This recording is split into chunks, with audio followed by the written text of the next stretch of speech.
Welcome to my channel Shri Lakshminath Babu. అందరూ ఎలా ఉన్నారండి? బాగున్నారు కదా? ఈరోజు ఈ వీడియోలో అంటే ఇన్స్టెంట్గా రవ్వ దోశ ఎలా చేసుకోవాలో చేసి చూపించబోతున్నానండి.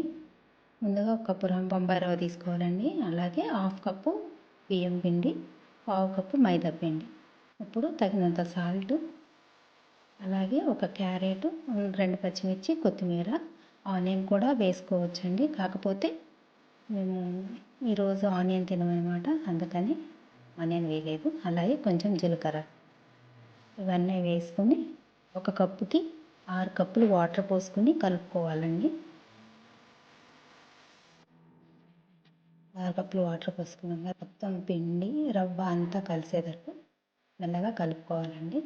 అది ఉండలు చుట్టుకోకుండా కన్సిస్టెన్సీ మొత్తం కలుపుకోవాలి. అది మజ్జిగలాగా అంటే పల్సగా ఉండాలండి. అది నేను ముందుగా 3-4 కప్పులు పోసాను. అది మెల్లగా కలిపిన తర్వాత 2 కప్పులు వాటర్ పోసానండి. వాటర్ మొత్తం ఒకేసారి పోసేస్తే కలపడానికి కొంచెం కష్టం అవుతుంది. అందుకని ముందు 4 కప్పులు వాటర్ పోసి తర్వాత 2 కప్పులు వాటర్ పోసాను. ఇప్పుడు పోసి కలిపాను, చూసారు కదా కన్సిస్టెన్సీ. దోశ పెంకు స్టవ్ మీద పెట్టుకొని కొంచెం ఆయిల్ పెట్టుకోండి. ఆయిల్ కొంచెం ప్యాన్ మీద ఆయిల్ వేసి తర్వాత దోశ వేసుకుంటే ఈజీగా వస్తుంది. లేదంటే ఒక్కొక్కసారి అతుక్కుపోతుందండి. ఆయిల్ పెట్టుకున్నాను. అట్లాగే గ్లాస్తో పోసుకుంటే ఈజీగా ఉంటుందండి. గరిటె అంటే 2-3 గరిటెలు పోసినా వెంటనే అది మొత్తం స్ప్రెడ్ అవ్వదనమాట. గ్లాస్ అంటే ఈజీగా ఉంటుంది. వేసుకున్నాం కదా, ఇది ఐలోనే పెట్టుకుంటే దగ్గర ఉండాలండి, ఊరికనే మాడిపోతుంది. అటు ఐలో ఇటు సిమ్లో కాకుండా పెట్టుకోవాలి. కాకపోతే టైం పడుతుందండి రవ్వ దోశ.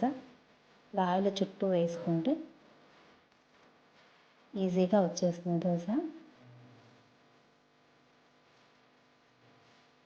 త్వరగా ఇంకా ఎక్కువ కాల్చుకుంటే ఇంకా బాగుంటుందండి. కాకపోతే నల్లగా మాడిన స్మెల్ వస్తుంది, మాడిన టేస్ట్ వస్తుందని నేను కొంచెం తక్కువ కాలుస్తాను. అంటే మెత్తగా ఉండేలా.